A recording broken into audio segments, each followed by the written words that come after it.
இந்த ஷார்ட் ஃபிலிமை பற்றி நான் பேசுறதுக்கு முன்னாடி நம்ம வெற்றிமாறன் சார் இதை பற்றி என்ன சொல்லியிருக்காருன்னு ஒரு வாட்டி கேளுங்க. Golden Love. Oh, it was very beautifully shot.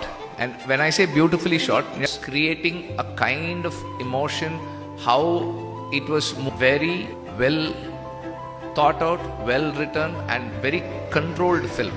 காமிச்சிருக்க ஒரு ஃப்ரேமையும் சீரியஸாகவே செதுக்கி வச்சிருக்காங்க. வயசான காலத்தில் எல்லாத்துக்கும் நார்மலாக வர ஒரு வியாதி மறதி. அதே மாதிரி தான் இந்த வீட்லேயும் ஒரு விஷயம் நடக்குது. அந்த மறதினால இந்த தாத்தா அந்த பாட்டியோட பர்த்டே அன்னைக்கு சர்ப்ரைஸ் பண்ண மறந்துடுறாங்க. இதனால அந்த பாட்டி கோச்சிக்கிறாங்க. அந்த தவறை சரி செஞ்சுக்கணும்னு நினைக்கிற அந்த தாத்தா போடுற எஃபர்ட்ஸ் எனக்கு ஒரு விஷயத்த நல்லாவே புரிய வச்சுச்சு. சும்மா வார்த்தையால் நான் உன்னை இவ்வளோ லவ் பண்ணுறேன், என் மேலே கோச்சிக்காதன்னு சொல்கிறத விட நம்ம எஃபர்ட்ஸ் போட்டு அவங்களுக்காக ஒரு விஷயம் பண்ணும் போது தான் நம்ம அவங்க மேலே எவ்வளோ லவ் வச்சிருக்கோன்றது அவங்களுக்கு புரியும். அதுதான் இந்த தாத்தாவும் பண்ணியிருப்பாரு. இவங்க 2 பேத்துக்குமான அந்த காதலை மேலும் அதிகரிக்கிற ஒரு விதமா இவங்க 2 பேரும் வளர்க்குற ஒரு உயிர் காண போயிருது. லாஸ்ட்ல கண்டுபிடிச்சாங்களா இல்லையாங்கிறதா இந்த ஷார்ட் ஃபிலிமோட ஹோல் ஸ்டோரியே. இந்த ஷார்ட் ஃபிலிமோட பேரு கோல்டன் லவ். காமிச்சிருக்க ஒரு ஃப்ரேமும் உங்களை ரொம்பவே பிளசண்டா ஃபீல் பண்ண வைக்கும்.